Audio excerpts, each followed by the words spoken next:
चिंता सागर सिंह जी श्री महाप्रभु जी की जय।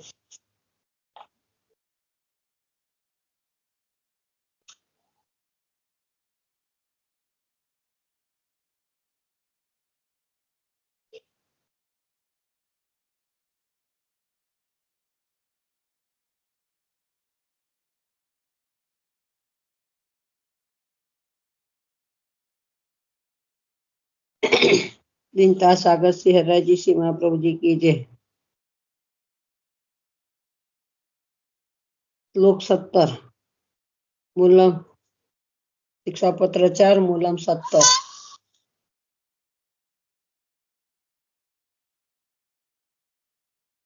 असाधन साधन वा साधु साधु रेव वा आई गयो 17 मत काले पता तो रड़मा आया ने।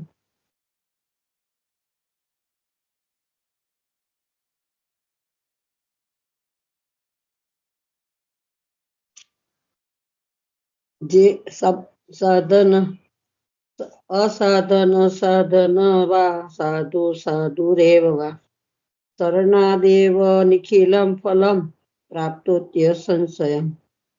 શબ્દાર્થ જે કોઈ સાધન રહિત અથવા સાધન કરનારો હોય, અસાધુ હોય કે સાધુ, પણ શરણે જવાથી નક્કી સર્વ પ્રકારે ફળ પ્રાપ્તિ કરે છે। કાલે આવી કેમ લાગે 17 હે ને।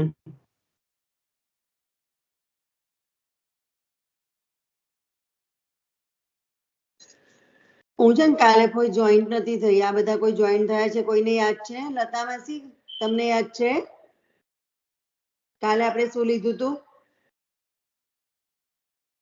કાલે વંચાયું તો ખરું, પણ આપણે પછી પાછું લઈશું એવું કઈક વાત થઈ હતી ને, લઈ લો ને પાછું એક વાર। એ કદાચ પેલું વચનામૃત માટે એવી વાત થઈ હતી એવું મેં સાંભળ્યું હતું લતા માસી। કઈ નહીં, જે એ બધાને યાદ હોય એ બીજા કોઈને યાદ છે કાલે શું હતું?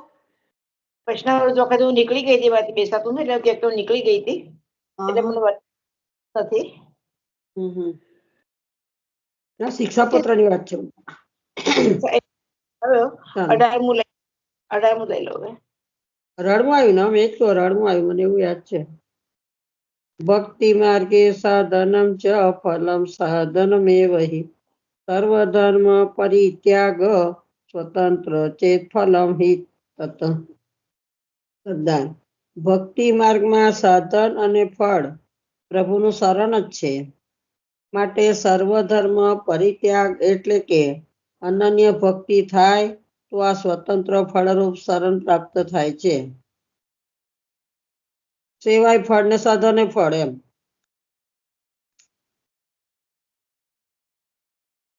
વિવેચન ભક્તિ માર્ગમાં સાધન પણ શ્રી કૃષ્ણનું શરણ છે અને ફળ પણ શ્રી કૃષ્ણનું શરણ છે।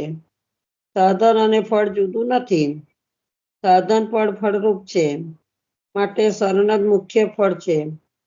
ભગવાન ગીતાજીમાં પણ બતાવે છે કે સર્વધર્મ પરિત્યજ્ય મામેકમ શરણમ વ્રજ।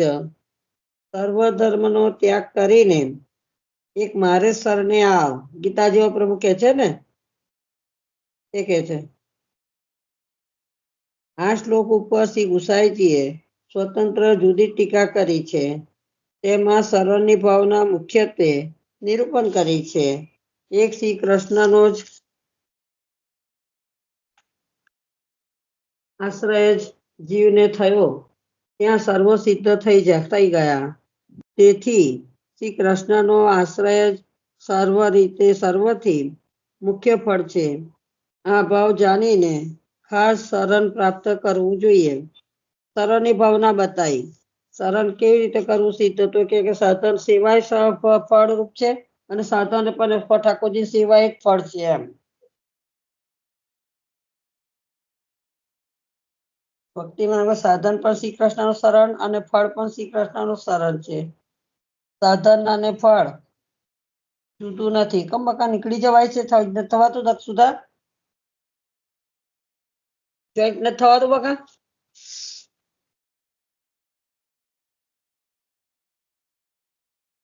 સાધન પણ ફળરૂપ છે, માટે શરણ જ મુખ્ય ફળ છે।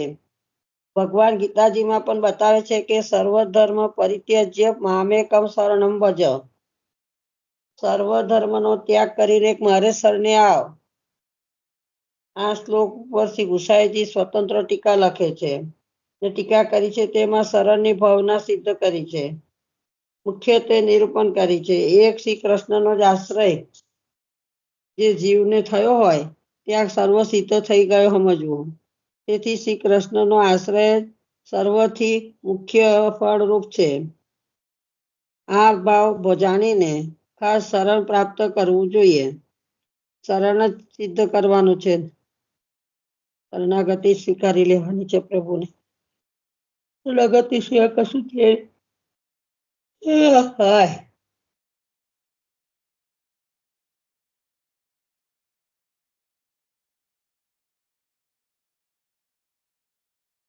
તમારો શ્લોક આખો લીધો છે હો પ્રેમીલાબેન. હે ભાગવત અરે ગીતાનો આખો શ્લોક લઈ લેવાનો છે. સર્વધર્મ એમાં આટલો જ છે પણ. અચ્છા, તમારા મળદો છે ને એમાં આખો આપે છે. અહમ ત્વા સર્વ પાપ મોક્ષયિષ્યામિ યા શુચઃ. એ આખો એટલે આપી છે એટલે મેં તમને કીધું. આમાં આવી રીતે તો આપ્યું બોલો છે. આખો વાંચેલો તમ તાર. મારે તો એટલો જ છે. પાછા વાળા તમારું લગભગ બધું આવી ગયું, કઈ બાકી નથી રહ્યું, પણ આમાં બંને રીતે આપી છે એટલે મેં તમને કીધું કે અમારી રીતે આપી છે મારી પાસે છે ને એમાં. પરંતુ આટલું જ આપ્યું છે. હા, પણ આમાં એવું આપ્યું કે સર્વધર્મ મને બંને લાઈન આપી છે એમાં. મારામાંથી વાંચ્યું, તમે જુઓ કદાચ કઈ બાકી તમારામાંથી કઈ બાકી રહે છે, આમાં વધારે છે કે ધ્યાન રાખજો. હવે બધા ધર્મોનો ત્યાગ કરીને તું મારા એકલાને શરણે આવો. હું તને સગળા પાપોમાંથી મુક્ત કરીશ, શોક ના કર. આ શ્લોક પર શ્રી ગુસાઈજીની ટીકા જુદી છે. તેમાં શરણ ભાવનાનું પ્રધાન નિરૂપણ કર્યું છે. તેથી જે જીવને એકમેવ ભગવાન શ્રી કૃષ્ણનું શરણ થાય છે તે જીવમાં સર્વધર્મ સિદ્ધ થાય છે. માટે સર્વમાં પ્રધાન ફળરૂપ કૃષ્ણનો આશ્રય છે એવો ભાવ રાખીને શરણ એ અચૂક કર્તવ્ય છે. આ ધર્મનો ત્યાગ સર્વધર્મ બહુવચન છે તે બતાવે છે કે એ બધા ધર્મો આયાસ સાધ્ય છે, એટલે કષ્ટ સાધ્ય છે. અને તે ધર્મો જો સંગાનુષ્ઠેય બધા અંગો સહિત જો તેમનું અનુષ્ઠાન કરવામાં આવે તો જ તેઓ ફળ આપે.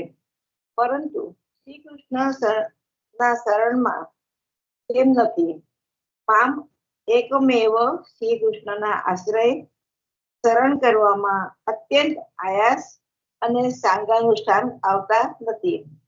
પામ એ એક વચનથી દર્શાવાય છે. કૃષ્ણ ભગવાનનો આશ્રય સુસેવ્ય છે, આયાસ સાધ્ય નથી, તથા એ આશ્રય એકલો જ બધા ફળનું દાન કરવામાં સમર્થ છે. એવી રીતે આપી એમાં.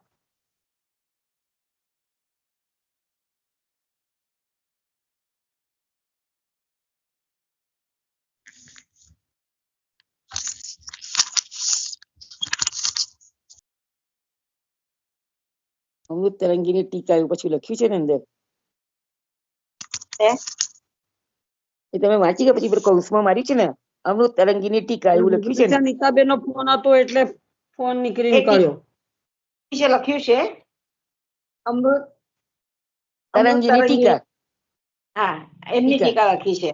હા હા.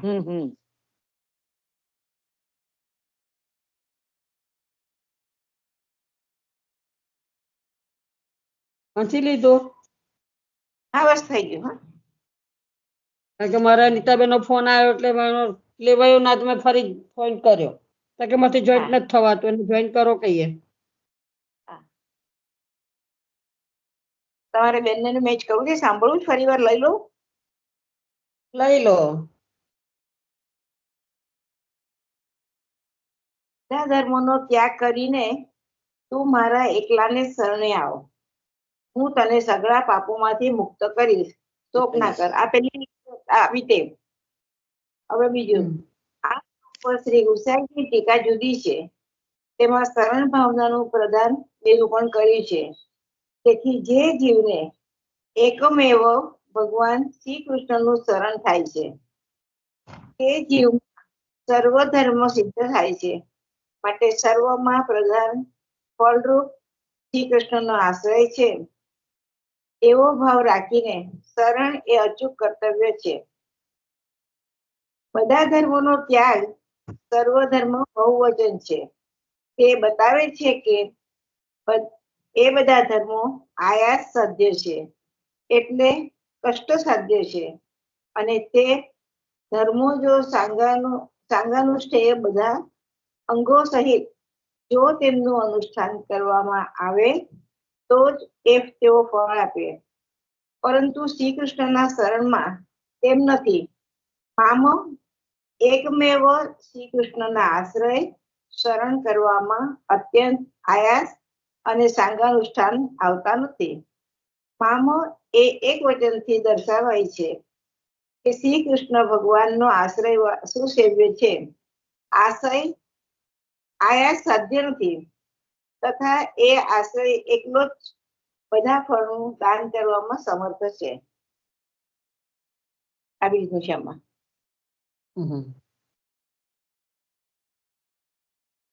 શરણની જ ભાવના છે મુખ્ય, તો બીજું કઈ નહીં.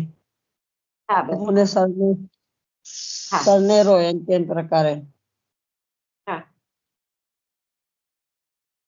સર્વ સમર્થ સમોચિત પ્રભુ શરણસ્થ સમુદ્ધારમ કૃષ્ણ વિજ્ઞાપ્યામ્યહમ. કૃષ્ણના શરણે રહેવાનું છે, શરણની ભાવના જ કરવાની છે ભગવદીઓને મળીને.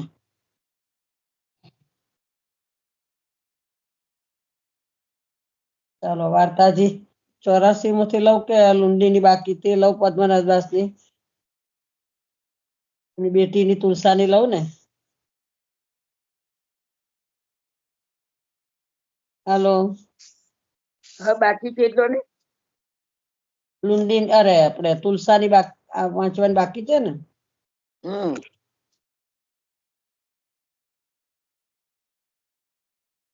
વાર્તા 4:1. હવે શ્રી આચાર્યજી મહાપ્રભુ શ્રી વલ્લભાદી સકી જય સર્વેશ્વર. જય શ્રી કૃષ્ણ. જય શ્રી કૃષ્ણ. હવે શ્રી આચાર્યજીના સેવક પદ્મનાભ દાસના બેટી તુલસા, તેમની વાર્તાનો ભાવ કહીએ છીએ. કેટલામી વાર્તા બોલ્યા? હે, કેટલામી વાર્તા છે? 4મી, 4થામાં પદ્મનાભ દાસની બેટીની. હા બસ.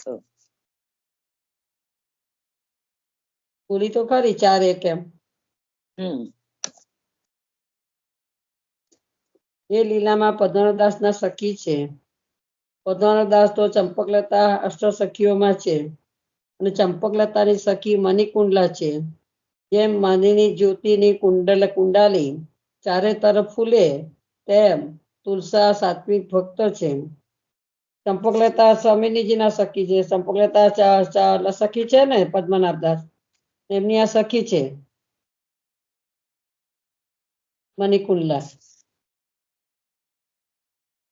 પ્રસંગે એક દિવસ તુલસાના ઘરે વૈષ્ણવ આવ્યા. તે શ્રી આચાર્યજીના સેવક હતા. તેને શ્રી મથુરાનાથજીના દર્શન રાજભોગ આરતીના કર્યા. ત્યારે તુલસાએ તે વૈષ્ણવને કહ્યું, ઉઠો, સ્નાન કરો, મહાપ્રસાદ લો. ત્યારે તે વૈષ્ણવે કહ્યું, હું તો ઘરે જઈને પ્રસાદ સ્નાન કરીશ. ત્યારે તુલસા ચૂપ કરી રહી. પછી તે વૈષ્ણવ ઉઠીને પોતાના ઘરે ગયા. તુલસાના મનમાં ઘણો ખેદ થયો કે આજે મારા ઘરથી વૈષ્ણવ ભૂખ્યા જ ગયા. ભાવ પ્રકાર. તેનું કારણ એ મહાપ્રસાદની ના કહી, કેમ કે જ્ઞાતિ વ્યવહારને માટે લીધો નહીં. તેથી તુલસા સમજી ગઈ, તેથી આગ્રહ ન કર્યો. એ ગૌડ બ્રાહ્મણ હતા અને લીલામાં લલિતાજીની સખી છે. આ સાંભળજો, મુખ્ય વસ્તુ આવે છે. પ્રકાશ શું કે છે સમજવા જેવો છે. હા, વૈષ્ણવ કેમ પ્રસાદ ના લીધો તે કે છે. ફરી લઉં છું ભાવપ્રકાશ, સાંભળજો બરાબર. તેનું કારણ એ કે મહાપ્રસાદની ના કહી, કેમ કે જ્ઞાતિ વ્યવહારને માટે લીધો નહીં. તે તુલસા તો સમજી ગઈ, તેથી આગ્રહ ન કર્યો. અને એ ગૌડ બ્રાહ્મણ હતા અને લીલામાં શ્રી લલતાજીની સખી છે. સૌરભભાઈ એનું નામ છે. કોણ? આ વૈષ્ણવ જે આયા હતા તે.